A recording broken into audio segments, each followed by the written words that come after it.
real Cyberius, and we about to get serious.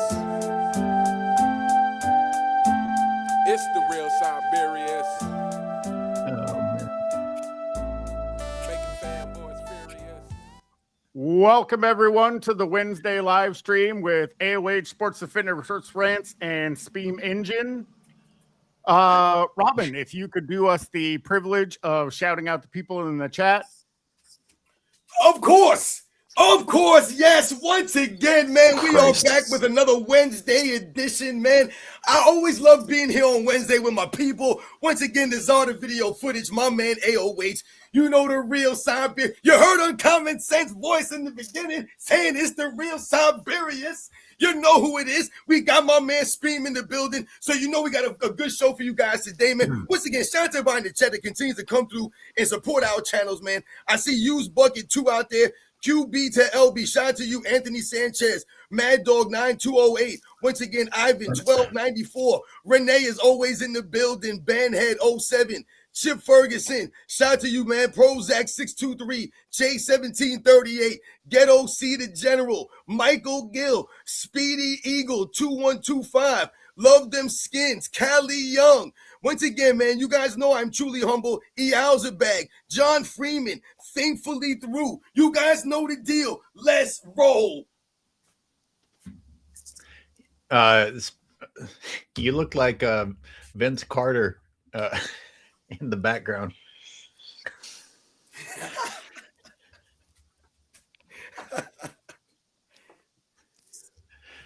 So what do you guys want to dive into first? Was Eddie going to call in? And you're not going to let SpeamEngine say anything? I guarantee you he's going to be butthurt if you don't call on him.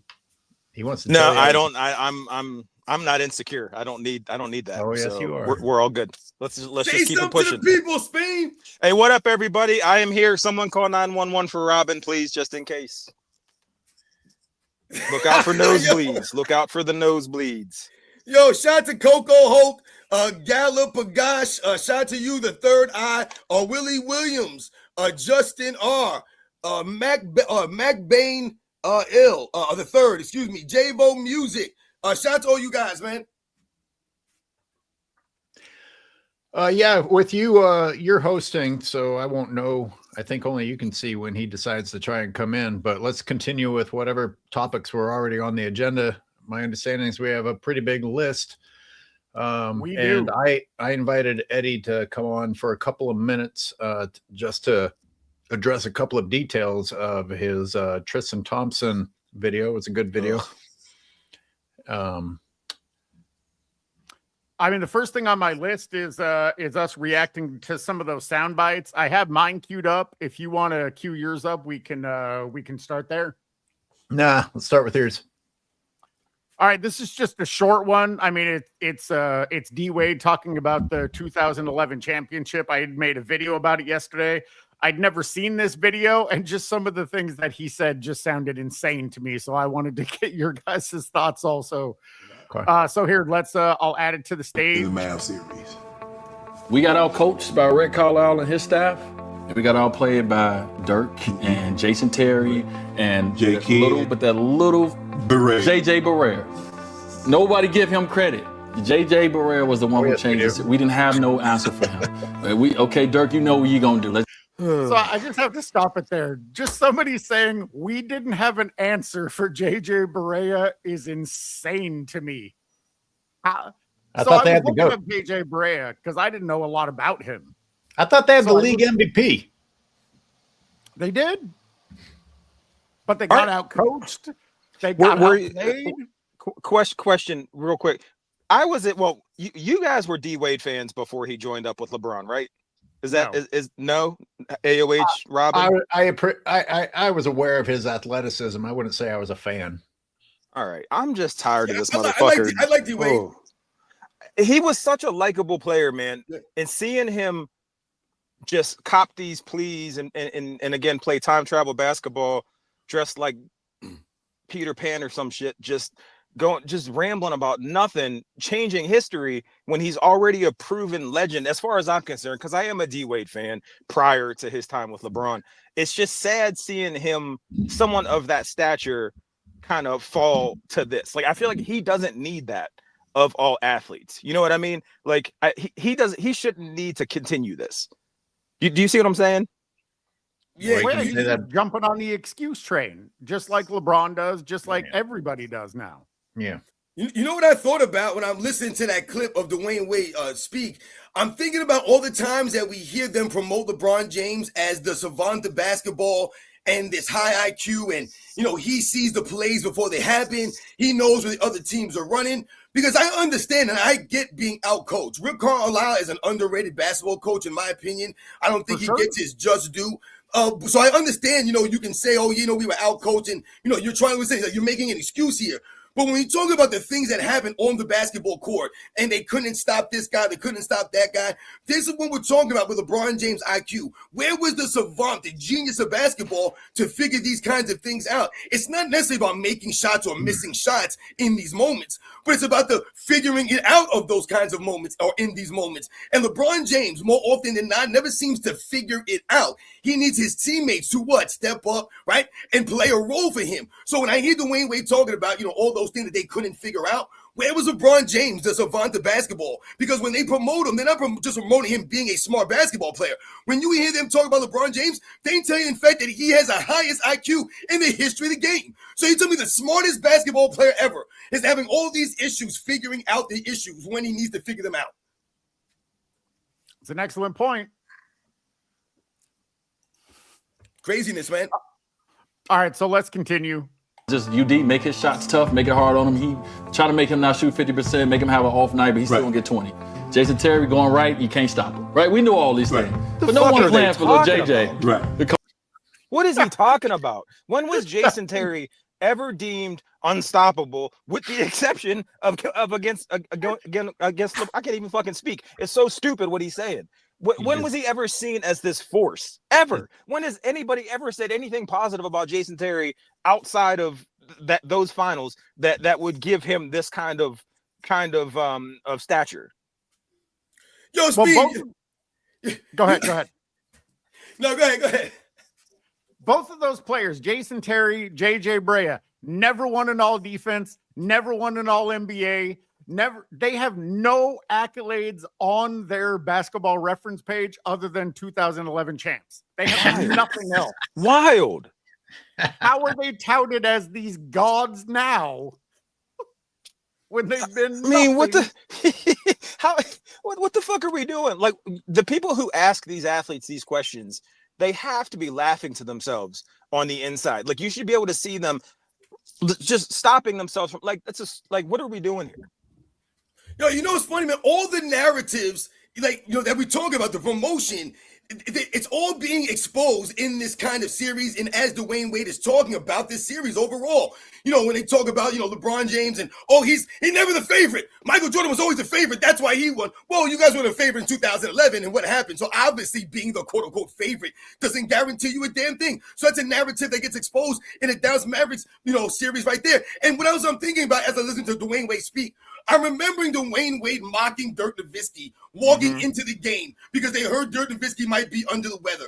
So all those things going, Dwayne Wade saying, yeah, we knew about Jason Terry and, him going to the right. We knew about Dirk Nowitzki. We knew about this guy. Yeah, you knew all of that, and still you made fun of Dirk Nowitzki and you mocked this man coming into a NBA Finals game. What great superstar player, right? That's a true competitor is going out to mock the other superstar that you're competing against. And what did Dirk Nowitzki do? He took it personal against them dudes. Robin, real quick, that entire moment was a microcosm of LeBron as a man, as a teammate, because if you remember, he didn't start mocking Dirk until he saw D Wade doing it. Yep. Because once he saw D Wade doing a little fake cough thing, you see LeBron doing it about 5 or 6 seconds later, like a little brother, or I guess a little sister in this reference. And it's just like, the follower was prevalent in him then, just behind the scenes. You didn't even have to look that hard for it. Now, does this video mention God, or does that come later in the excuse train? Because I think that may come later. They definitely bring it up. But I think that was Rich Paul years and years later talking about God. Yeah, this year. This Yeah. year. Oh, Okay, so they hadn't they didn't realize at the time God was against them. It was a 2026 story. Okay. Rich Paul out of his mouth. God didn't want to see you win as a villain. What the bro? What the? We're in World War III. What the fuck are we talking about here? What? All right, let's just finish this up real quick. Come off the bench and do what he did. Right. And I look at it and I say not from an MVP as an award, but from an MVP as a player who really helped push that series over, I give it to JJ because we didn't have no answer for him. Wow. Like, and you'll see a clip where I'm cursing LeBron out. I'm in his ear. I'm talking to him. I mean, I hate to quit pausing it, but what the hell did you just say? JJ Barea deserved the MVP? Is that what he said? Oh, yo, Cyberius, let it run. What is he about to say? He goes, I'm talking to him. What is he saying? All right. But that probably wasn't the way I should have done it. Or maybe I should have done something else. Right. And so we were more talented, but they were a better team. Wait, so they weren't out talented? Did the Dallas Mavericks were not out talented? Did apparently they're just a better team. We need to start writing these words down that they make up for future reference. Just have a collection. I mean, this it's is almost laughable stuff. The things that Dwayne Wade says, and he's saying this laughing and smiling as if he's saying something that can be seen as, yeah, man, what could you do, man? They got us, man. And we weren't prepared for JJ Barea. And this is not funny. You guys went to a show and said not one, not two, that's what's funny. That's the funny stuff here. The fact that you guys all these years later, we had a bunch of minimum guys. What was JJ Barea's contract? Was he a max contract player? Was he making all this money? But you're talking about minimum guys. And I have another thing to ask. And I don't want to get down the road because we talked about a lot of this, race thing before. But in the terms of the Dallas Mavericks, Dirk Nowitzki's a white guy, right? He's a white dude. Is JJ Barea a white dude? He's Puerto Rican, but he's white. He looks pretty damn white. So does he constitute a white dude? And Jason Kidd's pretty damn light-skinned. So did they have 3 white guys on that team whooping y'all ass? I really got to know. Well, no, they didn't consider Jason Kidd black until he beat his wife, Sports and Fitness. You got to remember that. They didn't start calling him black until he started getting in those domestic disputes. Now all of a sudden he's black. Yo, shout out to Uncut Hoops. Shout out to Jason Kidd. Shout out to those who are victims of domestic violence. Let's do that. And Alaska. Didn't you shout out Alaska last week, Robin? I did shout out Alaska. Yeah, shout out Alaska. Antarctica, right. Yeah. Shout out to domestic violence abusers in Alaska. Get them in prison. Yo, Uncut Hoops, shout out to you, man. Here, I want to get to a few of these supers real quick. Al Sabag, my whole Facebook is full of LeBron fans crying about LeBron not getting Defensive Player of the Year in 2013. Where was that defensive prowess when he was 2 years younger against Jason Terry? Great to see you all live. Thank you, Al Sabag. I don't know if you guys are back for real. That's a great point because that's the reality. More promotion.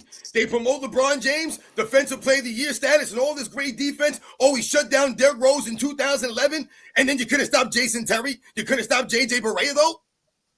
Are the dumbest people on the planet on Facebook? Yeah. For sports, yeah. Don't be doing no basketball talk on there. Holy shit. He won first team all defense in 2011. That should be revoked. After your performance in the finals, they need to strip that away. Yeah. Also, real quick, the real Donald Trump breaking news: Liddy is signing with the Hawks. If that's true, I hadn't heard that. I mean, they've projected pretty much every team in the NBA at this point. I'm not sure why they sure have AOH. The list goes from 5 teams to 15 teams to 27 teams. It's laughable. Yep. One more. The Zip. JJ Barea is sent by God to stop LeBron Judas James. You mentioned something, Speam. Do you think we could can you poll what somebody's race is? Can we just have a vote on whether or not JJ is officially white, or even if Jason Kidd is a little bit higher percentage white, because that alone would defeat what's his name?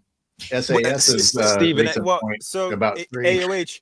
I That's didn't what I know was when trying you to say. wanted to. I didn't know when you wanted to talk about this in the show.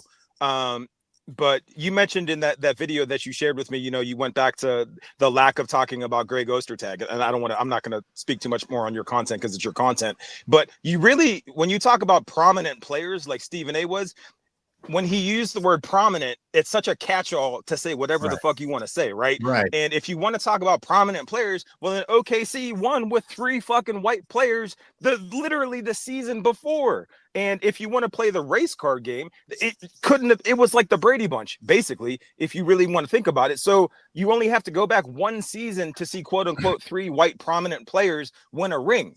And for Stephen A not catch that, as somebody who's watched basketball for decades, like he clearly had to be emotional saying some stupid shit like he was saying, is all I'm saying. It was intentional. I mean, he probably even knows the white teams that he overlooked. He was just trying to get engagement. But this is why I'm mad. I'm not mad about the race part. I'm mad about the stupid people that exist that are going to react to Stephen A. Smith and be like, oh, no lies told here. And Robin, you probably didn't see it. I should send you the unlisted videos. They're in my members section. I went off on one of these dudes. For some reason, Facebook. I watched it. Oh, you did? For some reason, YouTube is channeling ththese morons to me, even though I don't want to see them. I'm like, God damn. Case in point. Well, they do the same thing to me. But here's one. I didn't say this in my video, but if it's if having 3 white dudes on the team means you're not going to win the championship, do we not have 29 fucking teams in the NBA that didn't win a championship? So I could be a Stephen A. Smith and argue, well, apparently the formula of having mostly black guys on the team isn't working because 29 teams aren't getting to the promised land. That's how meaningless Stephen A. Smith's point is. Like almost everyone isn't getting to the promised land. Word. You're right. What is the promised land? Is it actually winning the chip? Is it being in the finals? Is it the conference finals? Well, it depends on who they're talking about, right? Because if it's LeBron James, then success varies. The standard for LeBron James is different than everybody else. Losing is success with LeBron James. Right. That's what it's become. Stabbing people in the back is loyalty with LeBron James. I mean, think about the offseason right now. We're talking about with LeBron James and everyone's, making it about LeBron. I actually heard some comments from Jamie Foxx, and he said that LeBron James is so valuable to the NBA still because everyone's always talking about him, he was saying, right? And he was talking about how the New York Knicks won the championship after 53 years, but all you see and hear is about LeBron James in the offseason. And the funny thing is about those comments is he's saying that like it's a testament to LeBron James and his greatness and how box office he is and how much he is and mean to the NBA still. But the reality is the fact that ESPN continues to talk about LeBron James shows how stupid and once again, why no one really watches ESPN anymore for its basketball content, because they can be relied upon to give you the actual facts and promote the NBA the right way. We talk about this all the time. They talk about LeBron James and the Lakers in the offseason. They talk about him during the season when they're a mediocre basketball team at best, but they continue to talk about them. The Lakers are contenders. The Lakers are contenders. They keep telling you they're contenders until they're not contenders. And then they make an excuse for why they weren't contenders. They keep telling us that Luka Doncic was the reason why they lost to the Minnesota Timberwolves. It wasn't LeBron James not doing a damn thing out there. It wasn't his fault. It was Luka Doncic not being in shape. And then they blame him not being there in the playoffs this season. It can't be both ways. Either you don't need him because he's a problem on the defensive end, or you do need him. I mean, hell, Max Kellerman said they should think about trading him during the season. Yep. So, I mean, why would you want him on the court then? LeBron James can do no wrong. Luka was the Lakers statistic leader in that Minnesota series, by the way. So why wasn't LeBron the if Luka was the problem, then I don't know. That's one of those arguments that LeBron fans will flip back and forth. If you're the statistic leader and it's LeBron, then it means that you can't be questioned. But anyone else is the statistic leader, you can still blame them. Yeah, but also think about it like this, though. Between Austin Reeves and Luka, you're looking at, 60 points, roughly, give or take.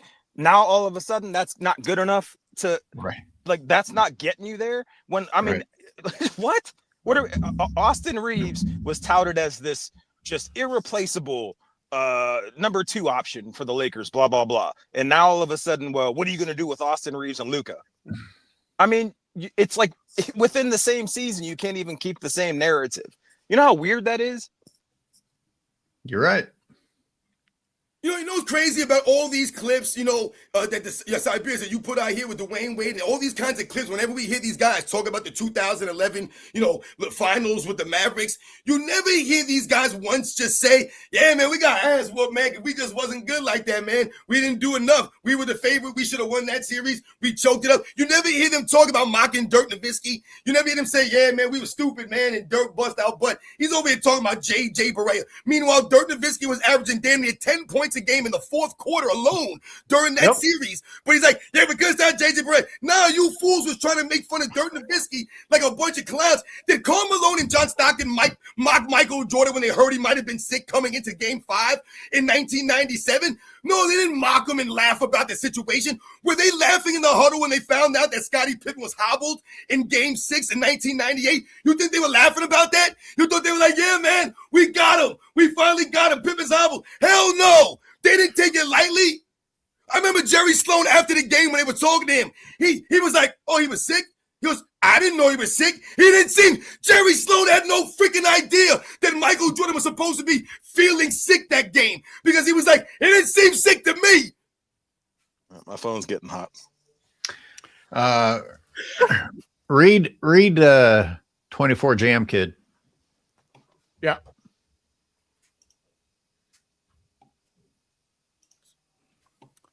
All right. 24 Jam Kid. So LeBum shut down the MVP Derrick Rose the series prior, but JJ Barea is unstoppable. You really can't make this crap up. You can't. It's Like such Speam bullshit. just said, they can't. Yep.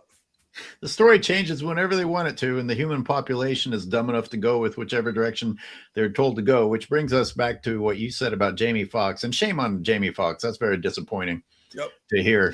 He's a fan. He's a known glazer. He is the like one of the top. What, like, I guess you get a badge or some bullshit. Like, he's one of those guys. Like, that he's there for LeBron about everything. If we learned anything, people will respond to whatever news is put out to them. So acting like you need LeBron James is nonsense. Whatever ESPN tells people to tune into, that's what they'll tune into. There's more interesting stuff to tune into. What Speam, you showed us the screenshot that LeBron and Draymond plan to hang out. Plans to hang out? Yeah, Is NBA right. news now? That was a Shams story. Come on, that was a Shams story that he broke. NBA Insider. They're planning on hanging out. Ain't that some shit? Thank God no one was telling me who Michael Jordan was planning to hang out on the weekends, because I would have been fucking weirded out by the news. Don't fucking tell me what he's doing in his off time. That's his business, God damn it. It's not basketball information. To your point, AOH, real quick, what makes Jordan's dominance and Kobe's dominance just as touted as, possibly the greatest of all time, what makes it even crazier is they didn't have the press machine behind them like LeBron does now. If anything, after the alleged rape case, Kobe had mostly negative press, but the fans still fucked with him. They still backed him, like Mamba mentality. Yeah, it was a rebrand, but it worked. And Kobe is still seen as a great, kind of having the media against him. Jordan is obviously the greatest of all time. Didn't even need the media backing. To this day, doesn't need the media backing. No. But here we are being inundated with information about LeBron James, being told about how great he is 24/7. And we still know the difference. We should really have a journalist. We should have a journalist doing a deep dive into the injustice being done to the other players in the league, because Jamie Foxx is sitting there bragging about LeBron dominating the news during the finals. And I went off on this. I was like, This man has zero respect for the NBA and the other players in the NBA, that he can't shut his fucking mouth about his plans until at least after the finals are over with. And Jamie Foxx doesn't understand the flaw in that. And if the media had any integrity, they would ignore his ass and talk about the goddamn people who made it to the finals. Right. For sure. Well, and here's another super, and it actually brings up an excellent point. Chaps37 says this is the first time in Braun's career where Braun isn't abandoning his team. Rather, it's the team that is parting ways with him. Why is that not a topical conversation? Oh, haven't you watched ESPN? No, LeBron broke up with the Lakers. Well, no, I mean, yeah, Ramona Shelburne. She really is something else. Listen, that's a great segue. That's actually what I wanted to talk about. Those were the screenshots I sent Cyberius, because I wanted to take a look at some of Ramona Shelburne's great integrity. So I labeled them 1 through 4. I don't know exactly which one you want me to bring up. Oh, that was a mistake. They're not in any kind of order. You can just bring them up. Okay. Well, here's the first one. So I'll let you take the lead on this. Go ahead with it. I don't see anything, Cyberius. Oh, come on, dude. It's on the screen. It's like 90% of the screen. Oh, I'm on my phone, so I can't see it. That's weird. That is weird. Do you want me to just read it out? Just read it, please. I mean, okay. You were going to have to read it anyway. You didn't want Speam to read, did you? That's funny. That was a good one. Yeah, that was good. That was pretty bad. That was good. No, that was good. I'll give you credit. Didn't even deliver it very well. That was good. All right. The 10-day European trip James recently took to commemorate the 10th anniversary of the Cleveland Cavaliers' 2016 NBA title. Let's just stop right there. What finals deserves a 10-year anniversary? Why? Have they ever done this before? Good point. Good point. It's never been done before. Why the fuck is it being done now? That's good point. Okay, so anyway, I don't want to get off. Wait. Because this reminds us of every time that they announced some milestone that LeBron achieved this year. What did we do? We stopped and we said, wait a minute. I didn't even know about the dude that he passed. Because this wasn't a goddamn thing until they made it a thing. And time again, you're being told. Just like those patches. You goddamn sheep. You're being told to go off the cliff and you're obediently doing it. Think for yourselves. None of this shit's worth being happy about or excited about or impressed by. It's not even noteworthy. Who cares? All right. So anyway, let me continue. To commemorate the 10th anniversary of the Cleveland Cavaliers 2016 NBA title, certainly provided him a contrast to his recent experience with the Lakers. You mean being fucking swept? Let me chime in real quick, Cyberius, because this is the point that I wanted to get across.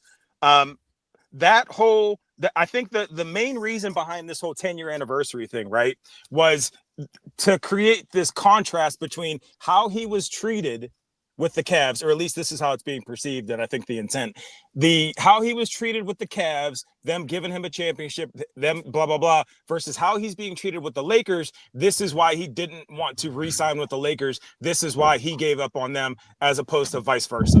So this whole 10-year reunion thing supposedly put things in perspective for him and how he wanted to be treated. That's why I wanted to bring this up, because that's how this whole thing is being kind of carted out as this, well, this is what it's like to be appreciated, and this is what the Lakers were not doing for me.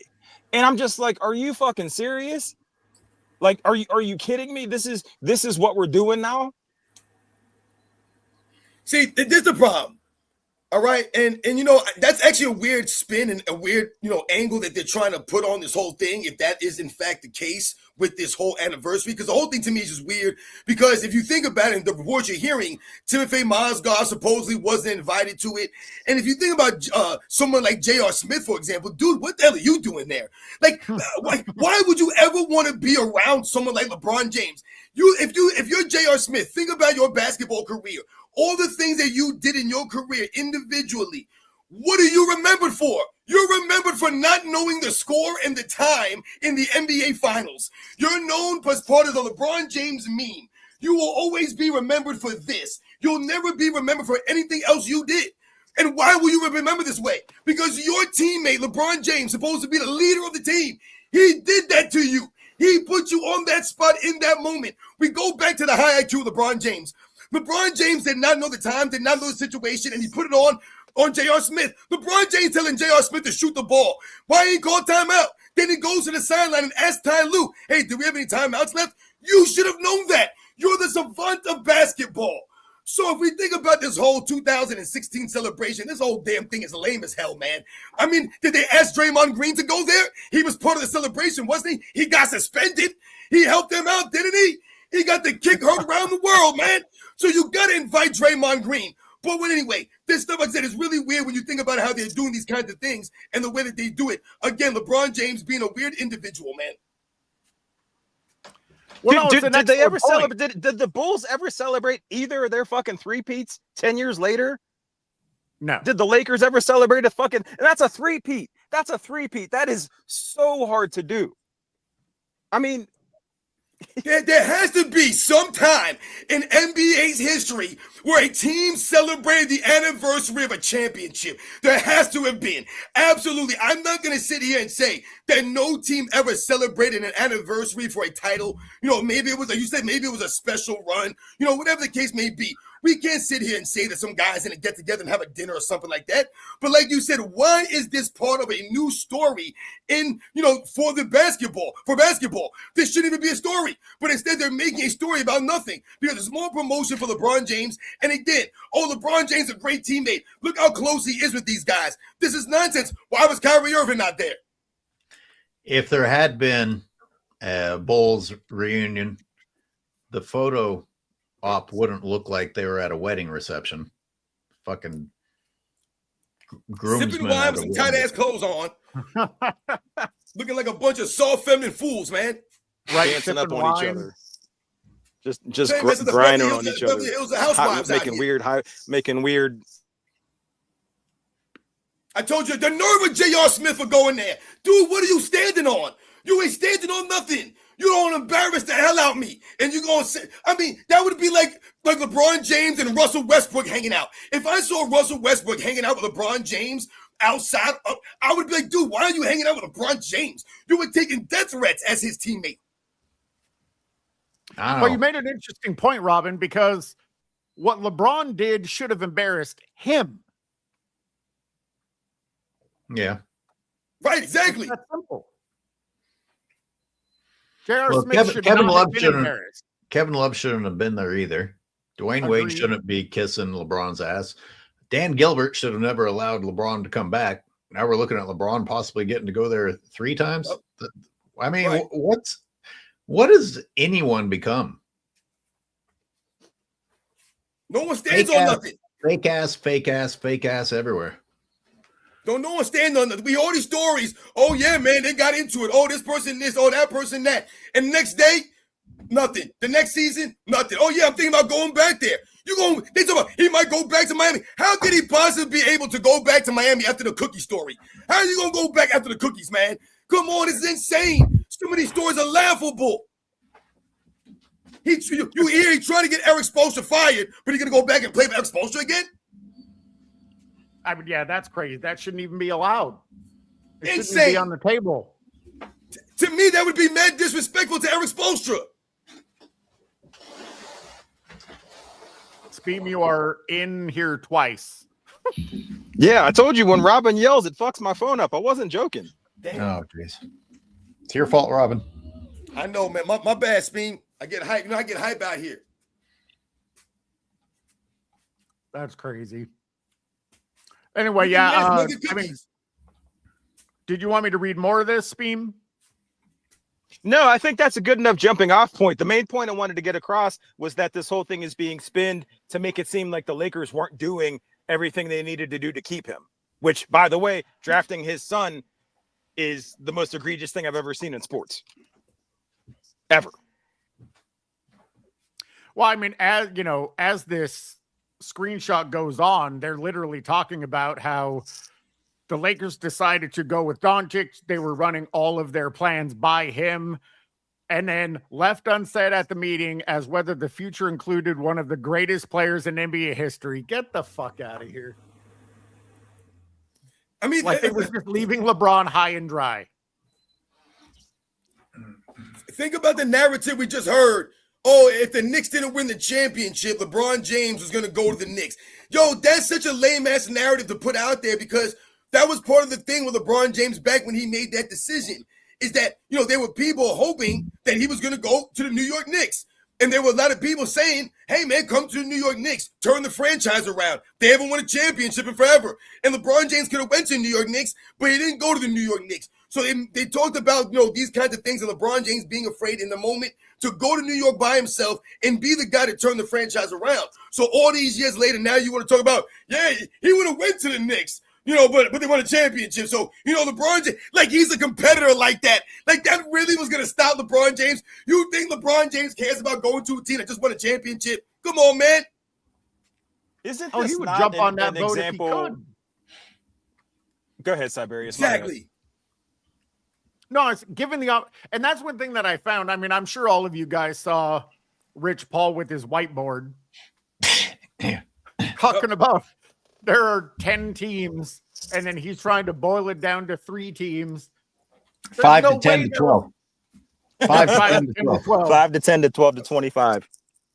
27. Well, I so mean, how many off seasons do we hear Stephen A. Smith say the last couple of years? Yeah, man, I'll take LeBron James in New York. Hey, we'll take LeBron James. Remember, he kept talking for the New York Knicks fans, and we kept saying, yo, the Knicks fans do not want LeBron James in New York, man. There was no true New York Knicks fan that wanted LeBron James. But Stephen A. Smith, who's celebrating the New York Knicks championship, who talks about how much of a New York Knicks fan he is, how much that championship meant to him, he was the one promoting LeBron James to go to the New York Knicks for the last several off seasons now. Yeah. And everybody's like, nah, we don't want the Knicks, that dude on the Knicks. So absolutely don't tell me now, oh yeah, he would have went to the Knicks, but they won the championship. Shut the hell up. isn't this not tampering? How is this any different than when he said, you know, whatever team drafts my son, I'll go to them as well? How is this not manipulating the rules, tampering, things of that nature? You're openly kind of advertising yourself like some kind of hooker to each of these teams, right? And that's just the above board stuff that we see. Nobody mentions plain as day that, by the way, your best friend is an agent who also represents players that you're interested in playing with. The whole thing, if you're not a fan of basketball, if you've never watched NBA basketball ever, you would look at that and say, this is shady. Yeah, right. Like, do you know what I mean? Like, if you have any sense at all, if you've ever watched a crime thriller, you'd say, this is some mafia type shit. He has his hands in every single pot only for the benefit of him and his legacy. If you didn't know anything about this, if you weren't a LeBron hater like I am, and if you weren't a LeBron fanboy at the other end of the spectrum, and you saw what is happening in the media right now, hair should stand up on the back of your neck. Something should tell you that something's wrong with the absolute gusto that every single one of them came charging out, trying to tell a story that it was LeBron who left the Lakers. It's like, you're overcompensating, people. You're basically announcing it. And even today, another one, Colin Cowherd's title, and he put in all caps the broke up. The rest of the titles regularly punctuated. He puts in all caps, broke up. Why LeBron broke up with the Lakers. And they just keep going and going and going. I mean, I would say you're not fooling anyone. Unfortunately, that's not true. There's a massive stupid population out there. I mean, they speaking, just you eat bought it up. Go ahead. Yeah, oh, my bad. No, go ahead. Go ahead, real Cyberius. Go ahead, man. I'm sick and tired of this shit. He was about to give me a one compliment. Let him ever go, called Cyberius. them out on it. No one ever calls them out on it. They just get to say whatever the hell they want, whenever they want. Their organization doesn't hold them accountable. Fans don't hold them accountable. The NBA doesn't hold them. There's absolutely no accountability. And I don't know how to hold them accountable. I mean, we call them out on our channels, but there are no repercussions for that. Right. Though I do believe, and I see it more and more. The things that pop up in sports media have come from smaller content creators. I genuinely believe that they are seeing it. They may never acknowledge it, but I've heard them say things you've said, Robin. I've heard them say, things that AOH has said. I believe that they're seeing the message. They're obviously just not fucking getting it. No, you're right. And the sad thing is that the burden is becoming on us now. Like, now we have the burden as content creators to be more accurate and more truthful. And actually, the burden's on us to actually make sure that we did our homework and we're doing our research to give you guys the facts as we see them, more so than these guys on the mainstream media. And we're supposed to be the content creators that's not supposed to have that kind of burden. But again, the burden's on us. Speed mentioned, the tampering and stuff like that. If you think about the Anthony Davis coming to the Lakers and the whole situation and Rich Paul's the agent, imagine what the LeBron James fans would say now if Scottie Pippen got to the Bulls under those kinds of ways. I mean, people would be up in arms right now if Michael Jordan's agent was representing Scottie Pippen and he got him to force a trade to the Bulls, and then the next season the Bulls won 3 championships in a row. They would be talking about that all the time. Yeah, man, Michael Jordan's best friend was representing Scottie Pippen, and that's how he got Scottie Pippen to the team, and that's how they talk about it now, as if that's what happened. Meanwhile, LeBron James really got his best friend to get one of the top players in the league on his team.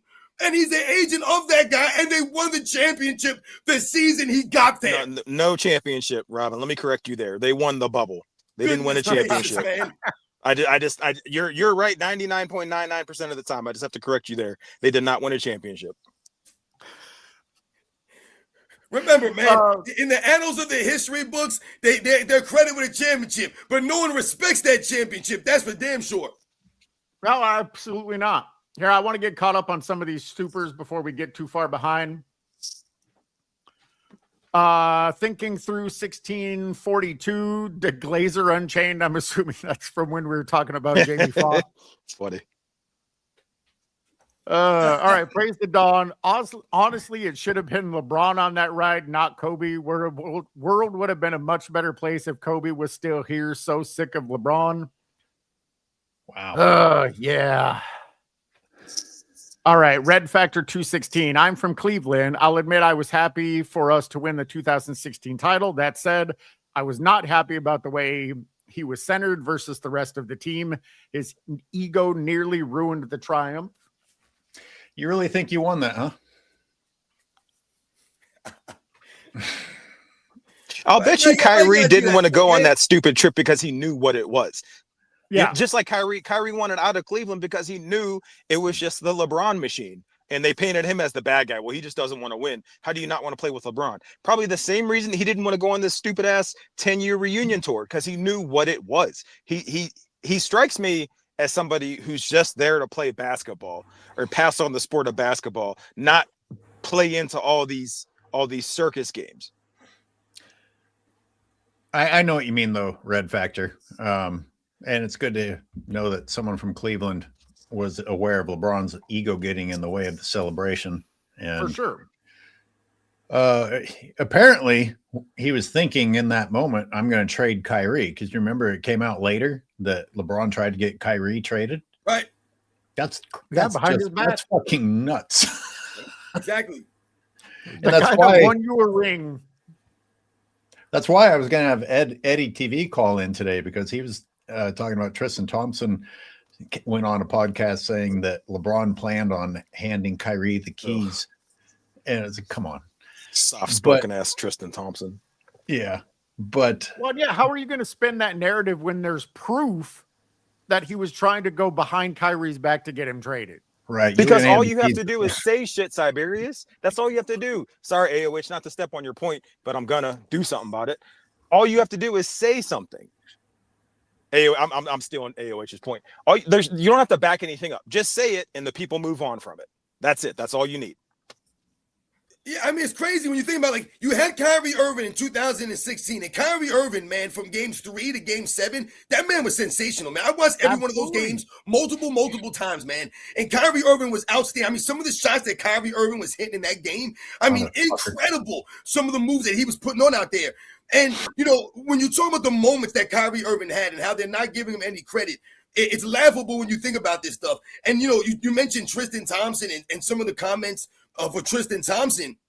It's laughable for Tristan Thompson to talk about him, you know, handing over the keys. And I actually did a video on the same topic because Kyrie Irving already had the keys to Cleveland before LeBron James got there.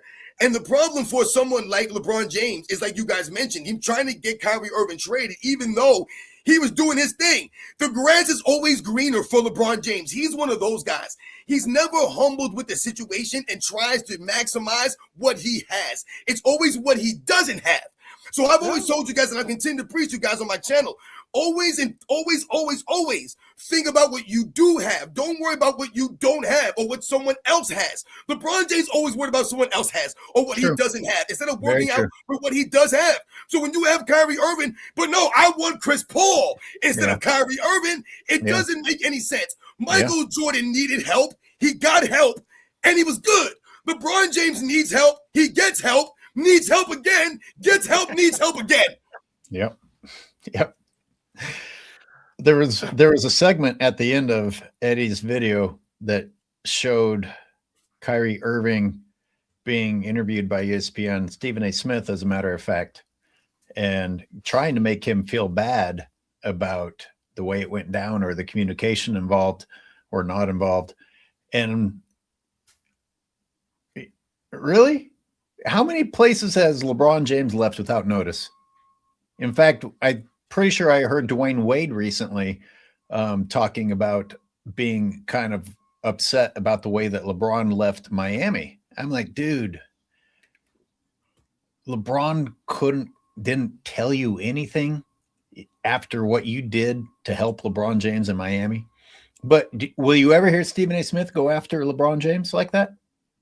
You think you ever get Stephen A. Smith to sit down across from LeBron James and ask him a difficult question like that, the way he did to Kyrie Irving? No, he doesn't have the balls to. He'd rather just stand up to him at a Knicks game in front of everybody to see. No, that's another great point, though. You made AOH about the difficult questions that, you know, someone like LeBron James doesn't get asked. I remember we talked and laughed, you know, last year about Steve Nash and the comments that he made about the, you know, creatine and his, things that he and LeBron James scoffed at creatine. He was almost shocked that, you know, he would actually ask him if he was taking creatine. And a lot of this stuff is just laughable, man. Like I said, when you think about the things that LeBron James, the questions that he's never asked and the questions that he does get asked, whenever you hear these reporters ask LeBron James a question, it's always so he can celebrate and promote himself. That's always, hey, man, how'd you go out there and do it again, LeBron? How'd you do it, damn it? My God, man, I don't know how you did it again. You did it, though. Meanwhile, his teammates did everything out there. LeBron James is standing around the video footage. He couldn't make it across half court, but there he goes the post game, and they telling you, damn, man, you really are damn. Nah, Robin, there's a pattern you have to pay attention to. When they win, they ask them, you know, well, what did you do great? And when they lose, they just ask them what it's like to be a great father and a great husband. you have to pay attention to the patterns. That's all. Or they ask him about his I Promise school or some bullshit. Right. The one that made me laugh was when the Brazilian reporter talked about him being, you know, clutch his entire career. Goddamn, and LeBron was so stunned because he knew it was bullshit. That. He didn't even know how to react to it because he looked knew like it was he wanted to have a sex. fucking lie. he thanked them. Oh, he was fucking getting chubbed. I would prefer not to continue down this path. He was looking at that reporter with lust in his eyes. Oh, he was thirsty, all right. Yikes! Let's switch gears, please. Yeah. AOH, did you have any sound bites that you wanted to for us to react to? No, I didn't line them up. I had like so many that I decided I couldn't decide which one I wanted to do. But I did want to mention. I think I heard. So you're like LeBron James. You can't decide what team you want to go to because there's so many teams that they want to go to. You know, I'll tolerate a lot, but don't ever fucking compare me to LeBron James.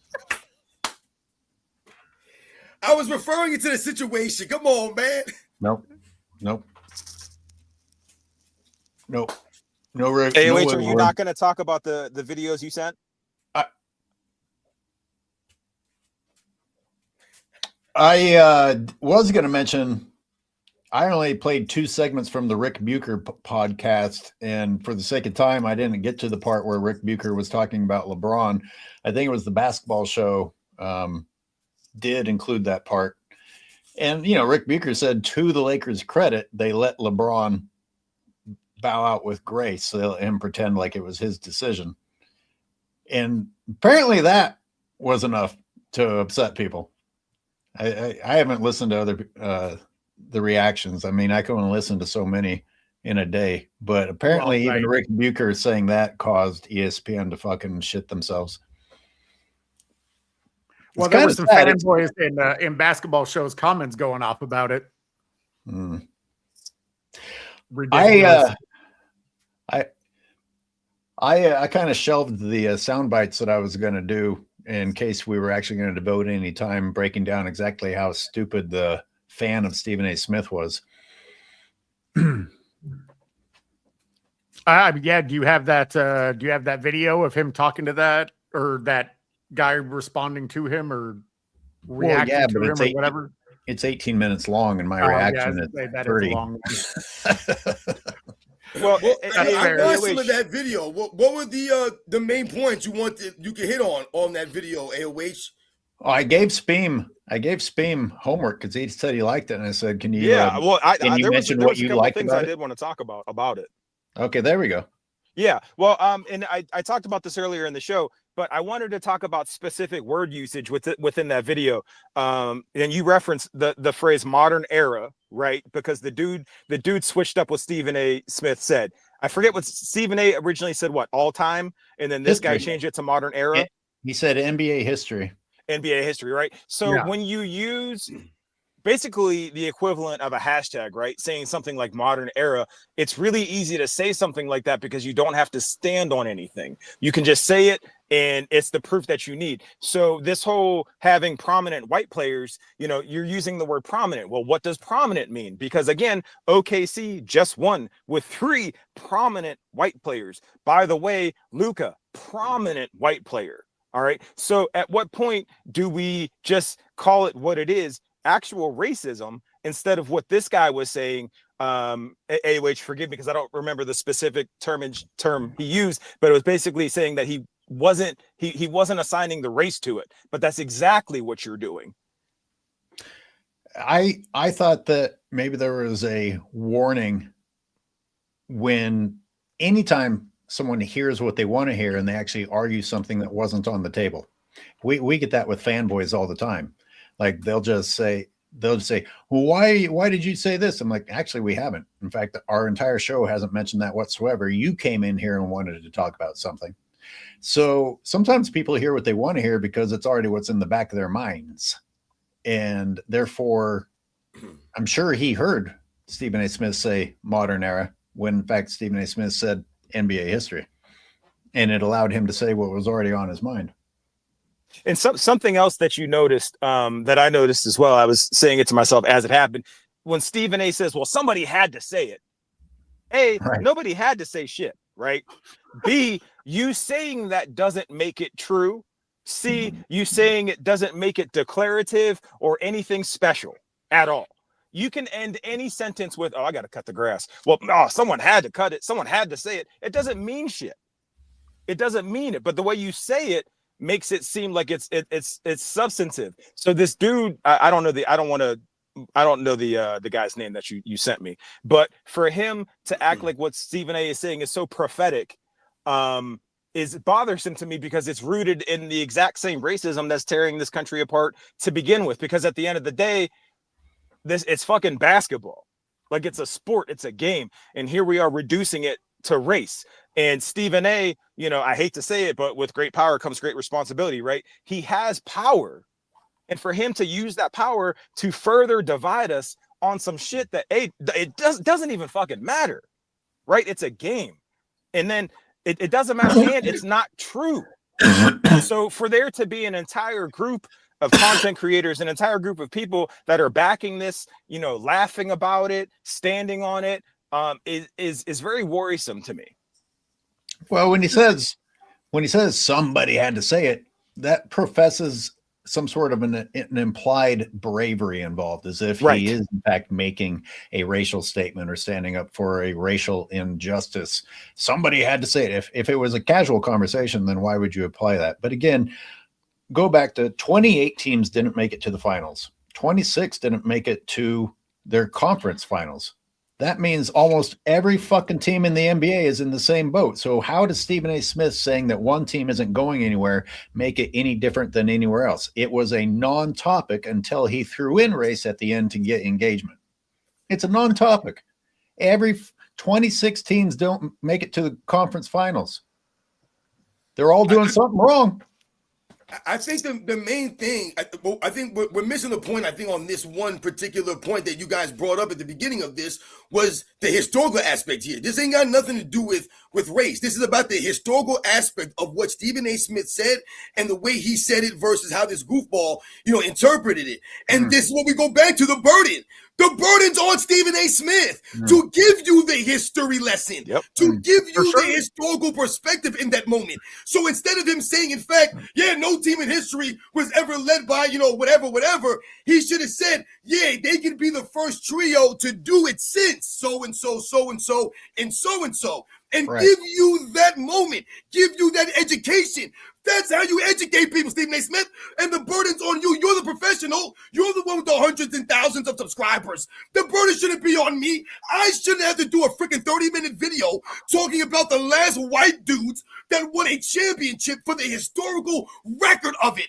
I shouldn't have to do this. Stephen A. Smith should have done that. He should have told you about Paul Iverson. He should have told you about Tom Gola and Neil Johnston and the Philadelphia Warriors. He should have told you about these teams. But why would he tell you about these teams? They don't give a damn about any of these teams, man. So when he says in history, it's not even about the race aspect. It's about you making it historical and you being wrong and you having that burden as educating the people in that moment, man. Freaking idiots out here. Stupid ass people. And everybody want to say history all the time. That's what pisses me off. Because everybody out here want to speak historical. You fools don't know apparently what the hell's going on. I was listening to Stephen A. Smith the other day in that same clip, and he was talking about white guys. And this man brought up John Stockton on the Utah Jazz. But he said, you had Karl Malone there. You had Karl Malone.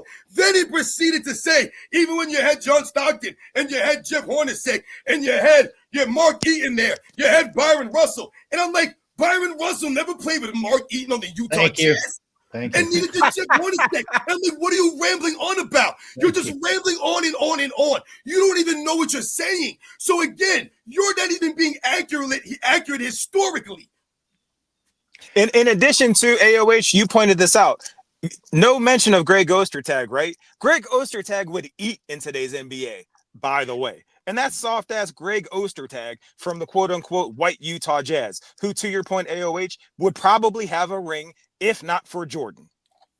By the way. I certainly don't want to sing the praises of Ostertag, but he did get past the Houston Rockets and the LA Shaq and Kobe Lakers. Like, it's got to be something working there. And Stephen A. Smith left him out. He was part of the starting three. And someone left a comment reminding me about the 2002-03 Sacramento Kings. This is how non-issue it is to me. I didn't even think about bringing up Turkoglu and Stojakovic and Vlade all together on that team. Wasn't Pollard on that team? And Scott Pollard. Scott Pollard, right. Anyways, yeah, but Robin, you've mentioned this before. Analysts today no longer educate, and you were there to provide NBA history and help people understand it better. Stephen A. Smith makes sure that you understand it worse. There's a lack of understanding. Yep. One, as we've talked about, there's no accountability for them to be accurate, for them to give perspective, for them to give context, for them to educate. No. All they do is, like I said, I don't even call them analysts anymore. They're narrativists. Whatever fits the narrative, they run with. It doesn't matter if it's true, if it's accurate, if it's correct. It's just what gets the clicks and views or sells the story that they're trying to sell. So if they can use race to try to sell stories, they're going to do it. I mean, think about being a true competitor. I used to talk about in some of my videos about Michael Jordan never caring about the name on the back of the jersey. He didn't give a damn about who these guys were. They're like, oh yeah, who's Jeff Hornacek? Who's Dan Marley? Who's this guy? Who's that guy? And they talk about slow, unathletic white guys. The LeBron James fans started that years ago. They've been trying to mock the guys that have been guarding Michael Jordan as slow, unathletic white guys. But Michael Jordan never took Jeff Hornacek lightly. He never took Danny Ainge lightly. And I told you, Danny Ainge is more athletic than your favorite athlete, man. Danny Ainge was a 3-sport All-American, man, when he was in high school. The dude could have played professional baseball. He could have played professional football. He was an all-state wide receiver, just like LeBron James when he was in high school. So when you talk about some of the athletic achievements of some of these other guys, these white dudes, Michael Jordan never cared about the name on the back of the jersey. So he went at Jeff Hornacek the same way he went at Joe Dumars. He went at Dan Marley the same way he went at Dennis Rodman. He went at these guys the same way. It didn't matter who he was going against. Oh, man, he's white. I can have an easy night tonight. It didn't matter if it was, any of these guys and what they look like their skin color wise, man.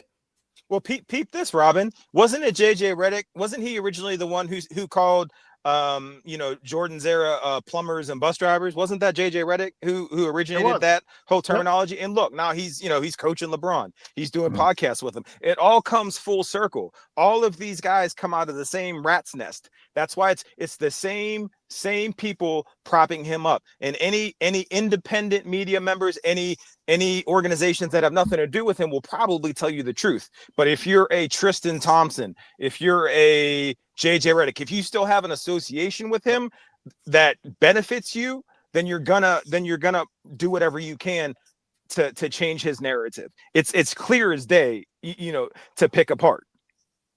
Yep, for sure. Word. Real quick, guys, I need to get to some of these supers before we get too far behind on them. Daniel Parker, 1200. Cavs are a domestic abuse girlfriend that keeps taking LeBron back. He won't drain my bank account and leave me this time. Oh, that is true. Chaps 37. Share this capital with Robin AOH. How do we get Robin back to monetization? What'd you say, August? Yeah, next month I should be back monetized, man. I tell you guys, don't worry about that stuff, man. You know what I'm saying? They can't hold you down for long. Oh, no. Vincent Garcia, 6078, the hype man, sports and fitness rants, the cranky one, AOH. And the government project, SPEAM. Nope, that's fine. I'll work my way back up. Project. Praise the Don. Y'all got to get Michael Jordan fans are the best and NMB sports back on here. Yeah, you're right. Let's see. We only got a few more here. Yeah, I think Dart might be making a comeback. So we'll see what happens with Dart. That's what I heard. He had a debate channel for a short time, but it just wasn't kicking off. Machiavelladon 77777. Good to see you guys. He's got a great soul. He's got great soul. Praise the Dawn. It was 100% racist, but they don't believe black people can be racist. And I'm sick of sugarcoating it. If for a white guy, he'd be labeled a racist. I think that's probably true. Absolutely. Well, that brings us back to, if you put the shoe on the other foot, is it good behavior or not? Would you? Well, would you that's have the thing. Would you have reacted? Al Sabag, guys, I would love to hear your take on the bubble chip. What was the worst thing about it? Do you think the NBA should have canceled it? Yes. Yes, they should have canceled it. Yes, absolutely. In fact, they probably didn't cancel it just for LeBron James. He smelled blood in the water. It's like, oh, here's an easy opportunity. Well, remember. Go ahead. No, go ahead, Cyberius. He was adamantly against it at first until he realized that it was advantageous to him and AD, and it gave them a legitimate chance to win. Then, when all of the other players decided against it and were opposed, he was all on board and was throwing his weight around to make it happen. He's like, oh, wait a minute. Benefited the Lakers most of all. That Those it fans- was actually a little different than that. Cyberius, if you remember, the story was that first he wanted everybody out. He was opposed to it. Everyone should go home and be with their families, so that when he won, it was like he didn't really want it. That's how the media was trying to spin it back then. My bad, AOH. Okay, Go ahead. Okay.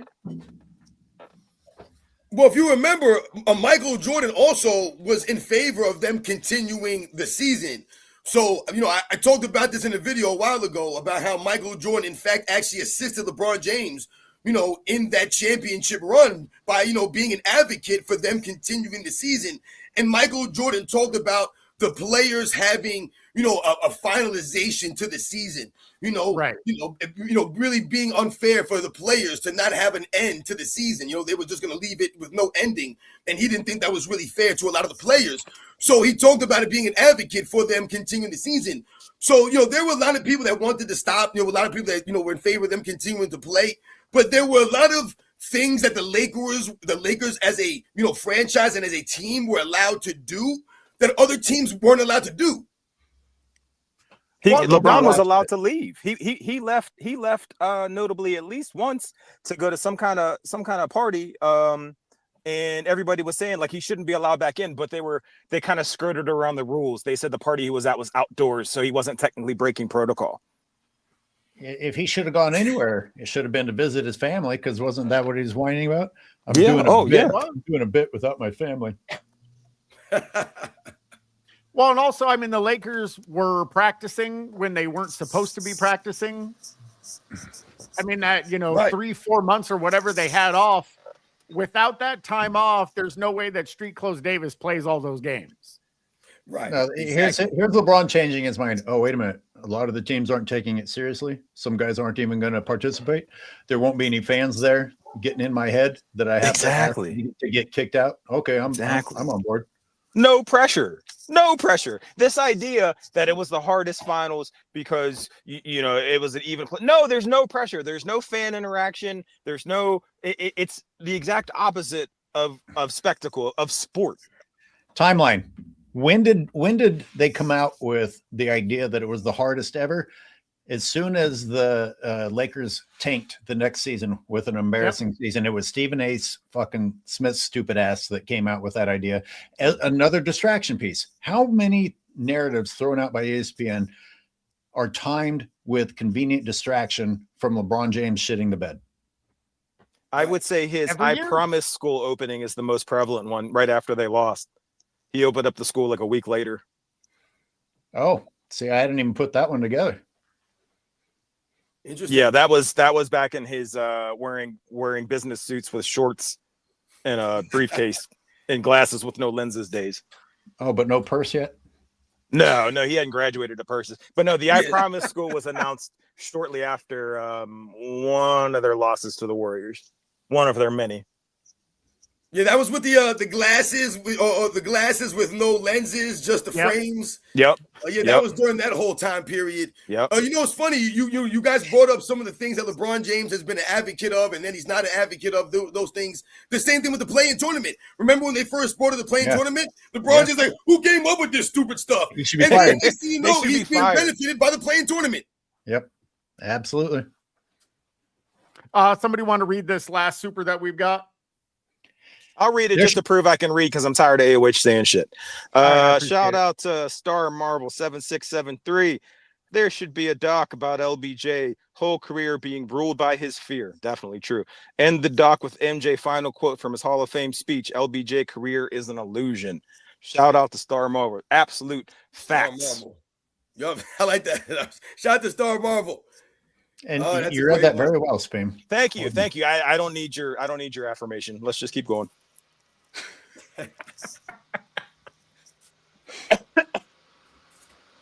Oh, wow. You misused the word affirmation. I can't let it go. I did. I'm glad you caught that. Thank you for correcting me. I should know better. Fuck you. So one of the things I had queued up here is some of LeBron James' narcissistic comments.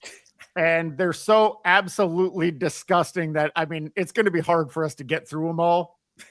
But I'm gonna go ahead and bring them up on the screen. We'll see if we can get through any of them. So first one, I'm a winner. I'm a competitor. That's what I do. It doesn't make sense for me to go over and shake somebody's hand. So who wants to address that first? I mean, I listen. I don't want to Go go ahead, first. No, I don't want to go first. I mean, listen, I'm not gonna go too crazy on this one because we just talked about a lot of the shaking of the hands with the Victor Wembanyama fiasco in the NBA Finals, and the reaction, from someone like Jason Williams and saying that you don't have to shake hands and shaking hands only for children and stuff like that, which doesn't make any sense to me because again, we're holding the children to a higher standard than the professionals. I don't know what we're doing now. Exactly. But when you talk about LeBron James and the competitor thing, right? To me, this is an excuse here because he's saying, yeah, I'm so much of a competitor, man, that I can't even shake hands. And to me, wouldn't the opposite be more impressive? That you're so competitive that even when in defeat, you're willing and able to go and shake hands with the people that just whooped your ass? Because when you think about someone like Michael Jordan repeatedly getting his ass whooped by Detroit Pistons, man, and we all know that he's a competitor. We don't have to say he's a competitor. We don't got to talk about it. We saw that he was a competitor, but he still stayed there and shook hands all those times. You know how much I probably burned Michael Jordan to shake them dudes' hands after they were grabbing his ankles and elbowing him all series long? But he Absolutely. still did that stuff. So if you're that much of a competitor and you're willing to shake hands, that actually is more impressive to me than you being like, yeah, man, I couldn't even shake hands because I was so mad because I'm such a competitor. No, that's a sore loser. I think it's even worse when you add the idea that when he's winning, when he's front running, he's the most demonstrative person on the court. Robin, not to bring, I think it was the Knicks, not to bring up your Knicks, but I remember they were blowing out the Knicks one night and those assholes were on the sideline playing, trying to flip a Coke bottle up or whatever that stupid ass game was, like on the sidelines, dicking around, fucking around when they're up. But when they're losing, he's over there pouting, he's kicking and screaming, he's literally having temper tantrums. So I think it's the contrast of when you're up, bro, the world's your oyster. Like, you're the greatest of all time. But when you're losing, well, I'm a competitor. I'm not shaking nobody's hands, blah, blah, blah. Motherfucker, I've seen you lose countless times. And I've seen you shake hands if you're buddies with, the other guy on the team, which more often than not, you are. Yep. So which one is it? Yep. Well, but it's all of those things. First of all, he's not a winner. You can't be classified as a winner when you have most playoff losses all time, most regular season losses all time, most finals losses all time. Can anyone name a time that he's ever been a competitor? Because when he loses, he'll walk off the court early. He needs to get to his process. He'll be shrugging his shoulders. He'll be on his knees crying. When he wins, he's crowning himself. He's doing the whole, flex or, whatever the hell he does with his shoulders when he's trying to flex on somebody, and it's just embarrassing as hell. Like, nothing in the statement is true. Nope. You're too weak to go shake their hands. That's what the problem is. This next one is even more disgusting. Cleveland fans are awesome, but I mean, even my family gets spoiled at times watching me do the things I do on and off the court. What does that even mean? It means nothing. Other Right. than What does that mean? self-aggrandizing. It's just word salad. What? It's They get self-aggrandizing spilled for at the sake. times. Nobody else is going to say it, and nobody else believes it. Oh my goodness gracious. You guys, you know what I think about immediately? I think about LeBron James going to his son's high school basketball games and doing like a dunk contest at halftime. Like, everything has to be about you. Even your kid's high school game has to be about you. You can't just be in the stands and have everybody be like, yo, man, LeBron James is here. No, during that halftime, you got to go on the court and do a dunk contest. Meanwhile, you still never did one in the NBA. Exactly. I mean, he even when he stole Jordan's chalk routine and then he made it into something disgusting. Yep. Because when Jordan did it, it was about, hey, I'm joking around with the commenters on the side. I need to put chalk on my hands, but I might as well make a joke out of it. Yep. And then LeBron turned it into self-fucking worship where he wants people to take his picture. Where, I mean, he's throwing the chalk like 10 feet in the air or whatever. It became about self-worship. I'm joking, but I'm not. Game. I'm joking, but I'm not. What if that chalk got in some little kid's eye? Seriously. Because all that shit's not fucking necessary. It's not. No. It's all an act, right? But seriously, like, what if that chalk got in some little kid's eye? Throwing that shit around. But you know what's crazy, Cyberius, man, that's a great point that you bring up because you speak to the lack of originality and authenticity of LeBron James, man. He's not authentic. Like you mentioned, the Michael Jordan chalk thing was authentic. It came about authentic, man, because Michael Jordan was with those guys. You know, those are the announcers for the Chicago Bulls. They traveled with the team. He developed a bond, authentic, organically. Michael Jordan was original. LeBron James is not original. He's not authentic. And these are the moments that we're talking about. With, I mean, even the number, you're not even authentic and original enough to have a different. Even Kobe didn't take number 23. Robin, and Cyberius can attest to this. Cyberius can attest to this as a sneakerhead. Even LeBron's sneaker line, they're starting to take after Kobe's now. Even his sneakers, they're starting to model after Kobe's. That's a good point, Speam. I mean, can anyone name anything that LeBron has done that he didn't copy from somebody else? From both of the numbers that he's worn to making a Space Jam movie to the chalk routine, I don't think he has unique thoughts, period. I've never seen anybody uniquely, and someone mentioned this in the chat, and I'm being semi-serious. I've never seen somebody uniquely kick fans out and have the power to kick out as many fans as he has. Shout out to whoever mentioned that in the chat. But that is his thing. I've been watching basketball I'm for 30 years now, 35 years now. I've never seen a player do that to fans. Actually, I don't think I've ever seen it until I saw LeBron start to do it. And he does it consistently. And what's worse is I'll never forget the one time somebody said something about Bronny, blah, blah, blah, and it was rooted in racism, blah, blah, blah. And it's always something. It's always, he's always the biggest victim of the day, whatever happens. You mean to tell me, like, weren't people telling Paul Pierce, like, there was a sign famously, someone holding up saying, Paul Pierce, I hope you get stabbed, directly after he had just gotten stabbed out. And I don't even think they kicked that fan out. So you mean to tell me that LeBron is the only one who's having these hurtful things said to him where he can, again, pick up a referee, pull him by his arm like a battered spouse over to the fan and say, hey, they don't need to be here anymore. Even though they said whatever they felt like saying probably wasn't even that bad. There's no witnesses, just like the stupid bullshit where someone wrote the N-word on his house, quote unquote. There were no witnesses to prove anything, just that LeBron James's, feelings were hurt. These people got to go. Well, and the part that makes it most egregious, like you said, there are no witnesses. It's the referee or the security taking LeBron's word for it.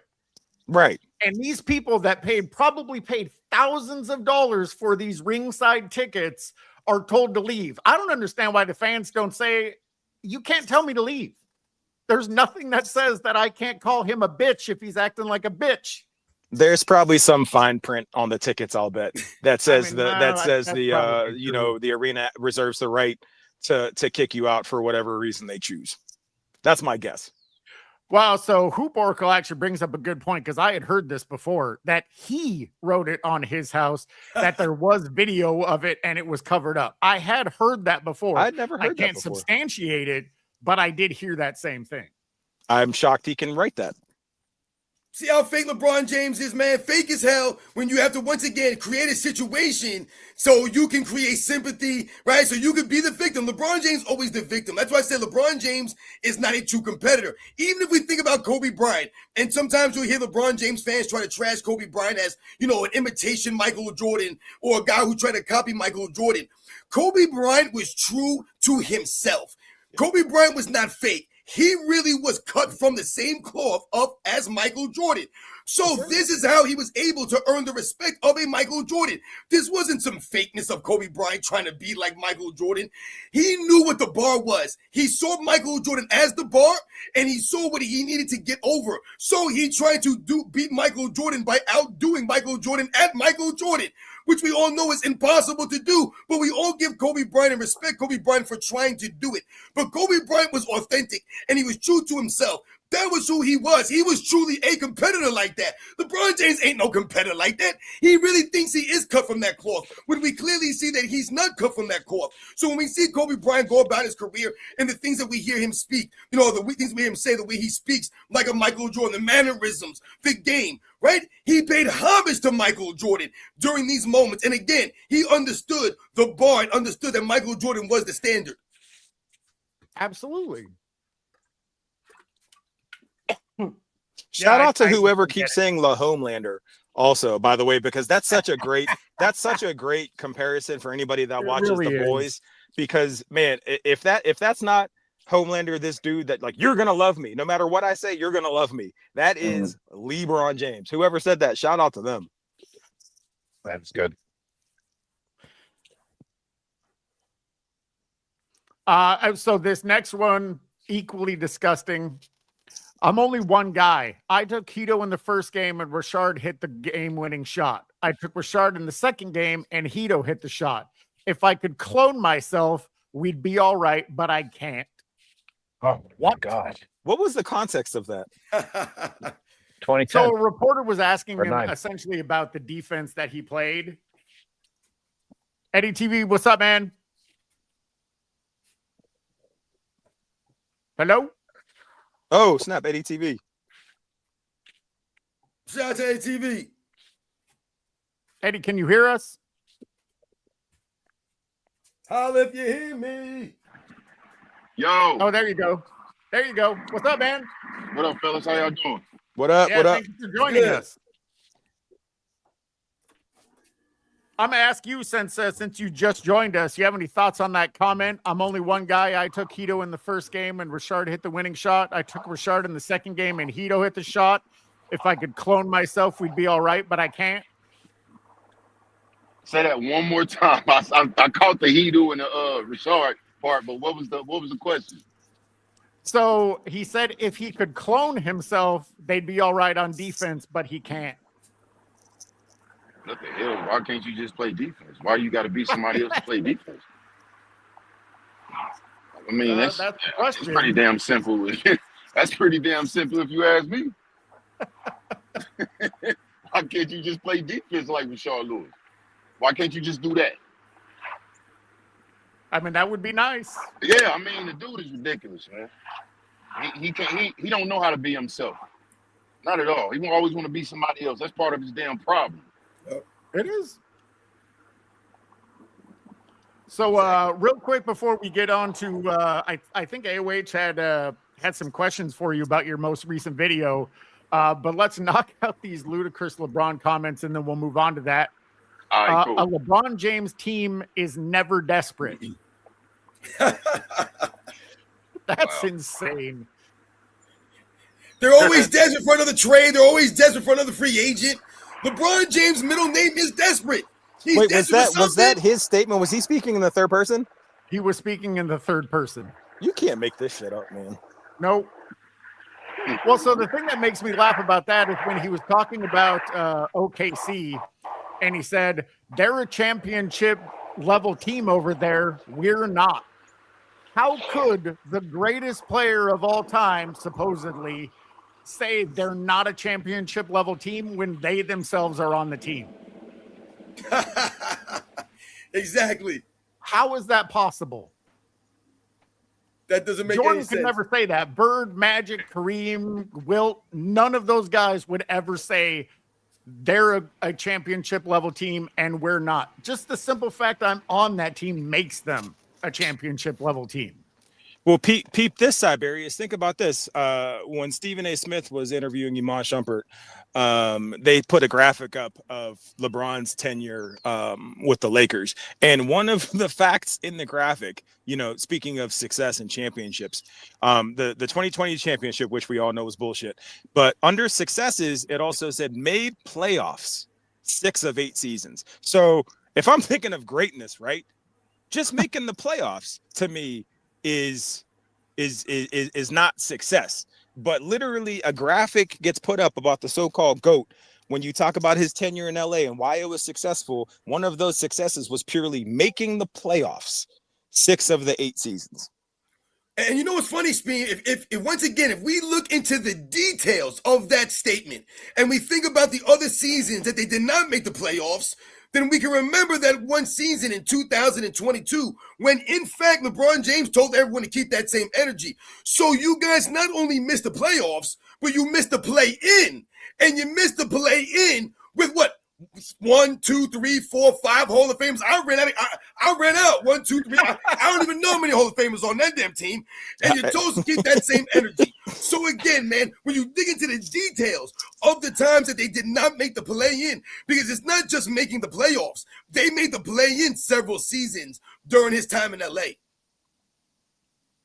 Well, because I made a video about this recently, and I was pointing out that for 6 years of his time in the Lakers, they didn't make the playoffs twice.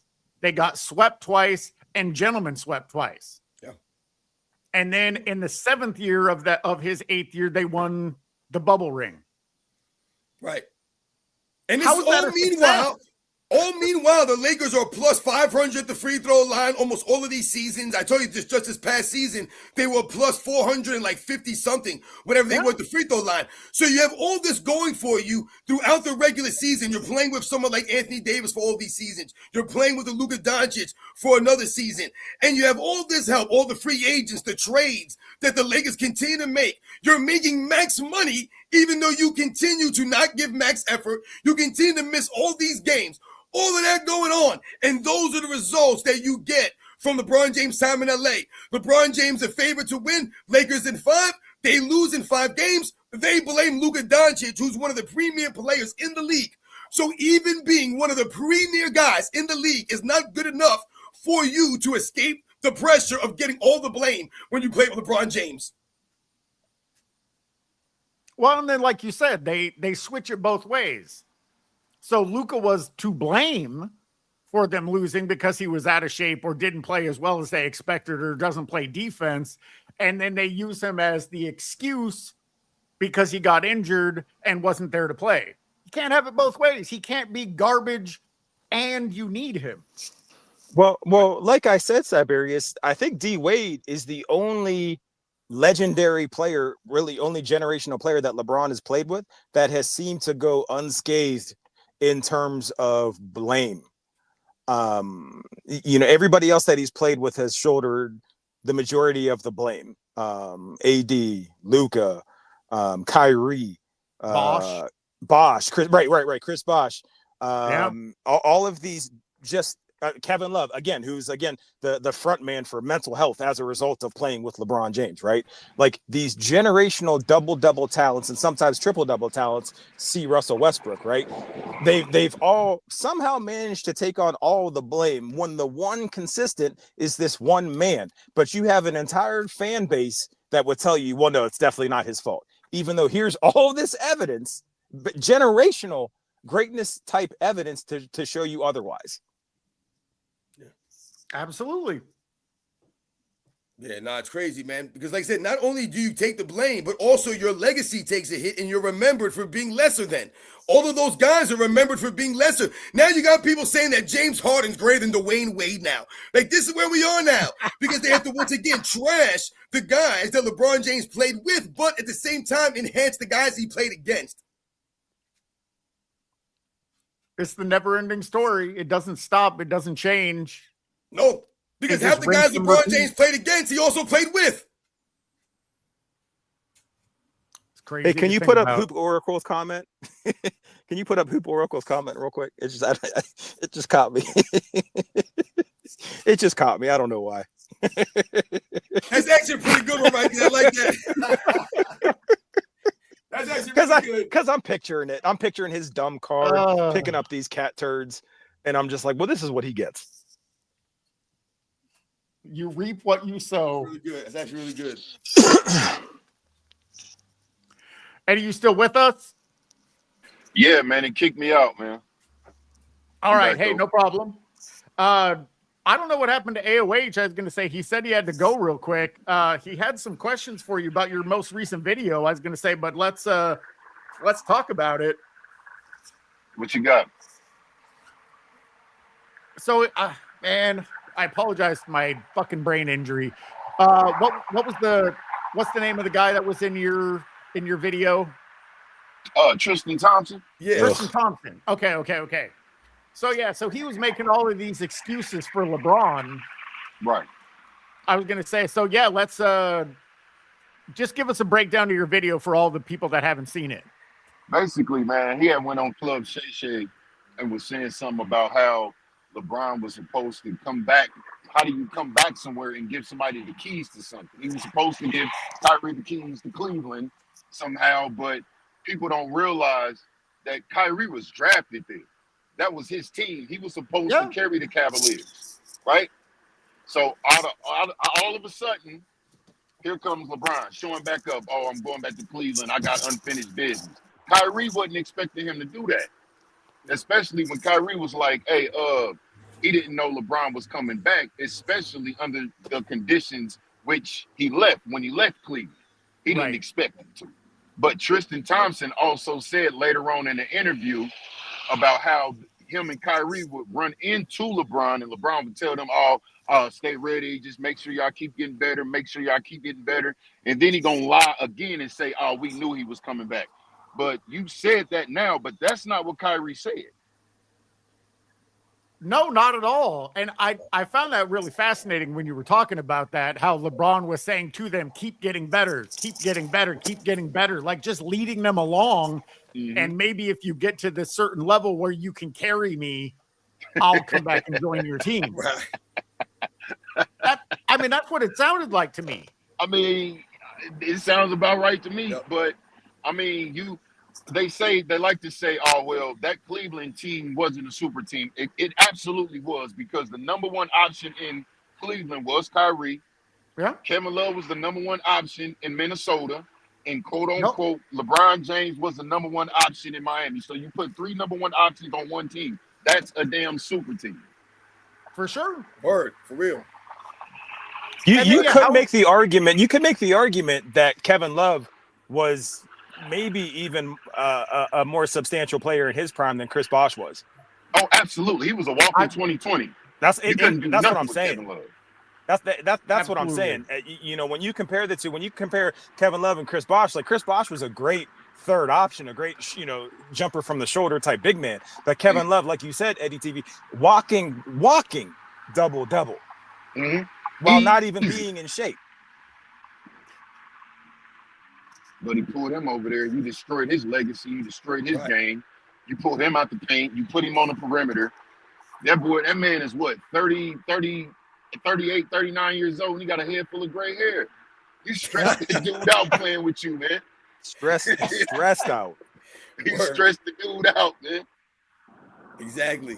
See, that's what we talk about. Your legacy takes a hit when you play alongside LeBron James. Instead of him elevating your legacy and being like, yeah, man, you play with LeBron James, it's going to elevate you. Your legacy takes a hit because they have to continue to crap on you and talk about how good you weren't, so that you make LeBron James look like, yeah, man, LeBron James carrying Kevin Love. He's carrying Kyrie Irving. He's carrying Chris Bosh. Chris Bosh got one of the most important rebounds of LeBron James' career, but LeBron James fans don't ever want to talk about Chris Bosh. Nope. No, he's relegated to a bum now. Yep. Both him and Kevin Love. Yep. Both they fans talking about with their own careers, both relegated to bum. Chris Bosh got relegated to a meme. He's more famous for pouring champagne all over himself with his mouth open than he is having that offensive rebound that saved LeBron's career. It did. Here's the crazy part. I mentioned in the video as well, because they always like to highlight that damn chase down block. All right, look. Oh, yeah. So if the score was 89-89. He was up on the top of the perimeter. He was dancing on Steph. He hit the three-pointer. 92-89, I believe, at that point, right? Yep. So the game was done. It was 93-89. So I believe, if I can remember it right, LeBron James, got 2 free throws, correct? He made 1 or 2. He made 1 or 2. Okay, all right, that's good. I'm glad you said that. So I made the video. Somebody in my comments said, oh, We know Kyrie hit that 3, but LeBron cashed in the clutch free throws. I was like, clutch free throws? So you mean to tell me that he had 2 and he missed 1? So that's a clutch free throw? You split the free throws? That's important? That was important? And they were up by 3. And it was up by 3. If they were down or the score was tied, you know LeBron James would have been in trouble at that free throw line, man. Oh, He wouldn't yeah. have went to the basket because if you remember the play, he got fouled by Draymond Green going for the dunk because Draymond Green was going to try to block the dunk. And when he went to the line, he made 1 or 2 to make it a 4-point game. And no one ever talks about Kevin Love playing defense against Steph Curry when Steph Curry was trying to get open to get that shot off. Robin, do you remember he acted like he broke his whole wrist? Right, yeah, that's right. Exactly. You remember that? You remember that he fell? That was like one of the original flops. He was rolling around like he fell on his wrist, like someone cut it off with a machete, and it was disgusting. No, you're right though. He did react. It was an overreaction from LeBron, a typical reaction from Right. LeBron James. It was a LeBron reaction, not an overreaction. You're right. Right. Is that when he came out with the bendable cast? No, that was after the later. losing game 1 against the Warriors. Okay. I was gonna say I wasn't watching back then. I have to shout out this super because it's relevant to what we're talking about. Michael Vick got a better legacy than anybody that played with the bum. Oh my goodness. That shit is so true. And I'm like a dog lover, like super dog lover, right? And I still like Michael Vick better than all these guys. As a matter of fact, most people that associate with LeBron end up being fucking weirdos or jerks or just weird people. And I'm including Richard Jefferson. I know I'm gonna get some comments about that, but he refuses to ever button his shirt up past the middle button. He walks around, he makes these weird sexual innuendos towards other players. You got Iman Shumpert showing up on set high every day. Kendrick Perkins can't formulate a complete thought or sentence. And Shannon Sharp, he sounds like a buddy off of Looney Tunes, Foghorn Leghorn. Everyone has like these weird idiosyncrasies that associate with LeBron James. He doesn't have any normal people in his circle. Not one. No. Word. I never thought of it that way. Yeah, for real. That's hilarious. Right. That's hilarious. Oh man, that is funny. That's fucking hilarious, man. I ain't even gonna hold you. You see, if you see the dudes that actually stick up for him on YouTube, you can kind of sort of associate that too with them as well. You gotta just pay attention, like that fat light skinned dude on the Speak Easy podcast with Acho and Oh yeah. Wait, who? The fat light skinned dude. I think his name is Karen. Because I can't stand Acho. The fat light skinned dude. Yeah, I've seen him before. You know him if you saw him. Oh man, how could you miss him? How could you forget him? He said crazy stuff, man. Oh man, I remember he got on there. I seen this one episode. He was singing that "You Are My Sunshine" and called LeBron James his little Pookie Bear. I'm like, what? Oh my goodness. At what point does a man stop being a man? Right there. When you Yeah, I would become say a LeBron James I'd fan. say that's the line right there.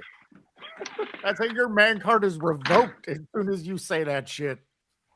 And man, look, my little Pookie Bear is back, LeBron James. I was like, bro, I gotta click this dude up and use this somewhere in the video down in the future.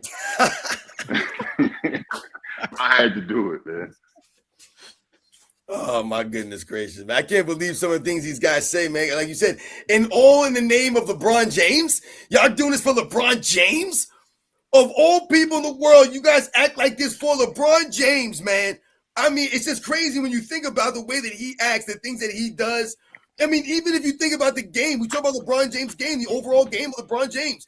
How could you be excited and be a fan of LeBron James' game? I mean, my goodness, man, there's nothing entertaining about that game.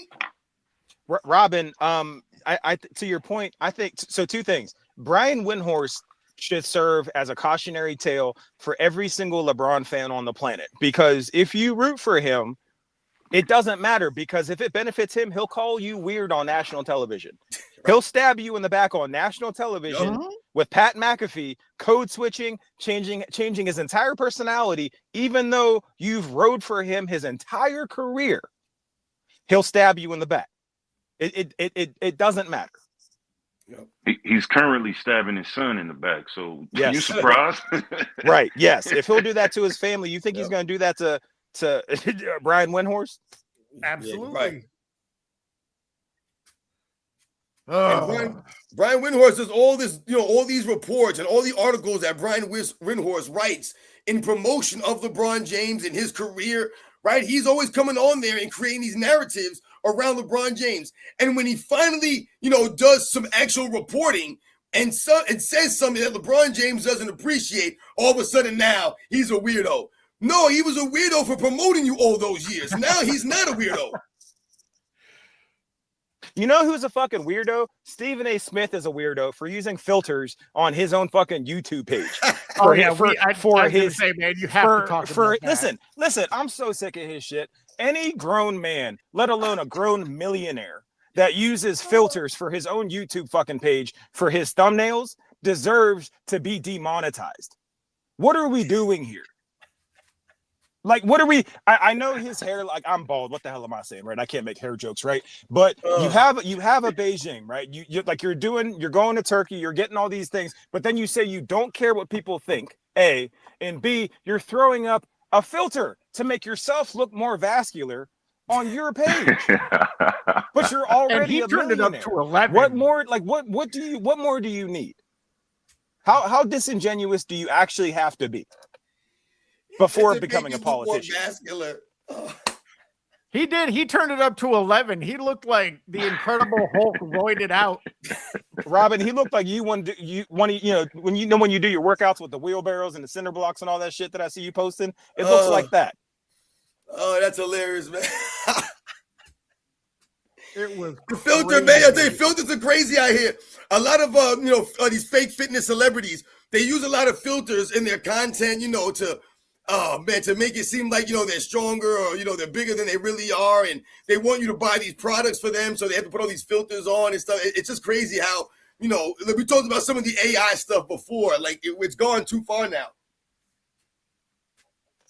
Well, yeah, and what we could use it for as opposed to what we do use it for. Right. I mean, who am I to talk? All of my thumbnails are bullshit AI. I'm guilty of it, so I can't say anything. They fire though. They fire for real, real creative. Yeah, LeBron right. can't There's a negative and a positive about some of this stuff. We talked about how these people are using this to deceive people. You're not using, AI to deceive people out here. These people use these, Photoshops. They use, these doctored up videos to deceive people into buying products or spending money on something that they want you to buy. That's when the problem comes. Agreed. Sad but true. Man, I hate to cut us short, but we've been at this for almost an hour and 45 minutes. Shit, it's almost 2 have hours. not Cut it eaten short. today.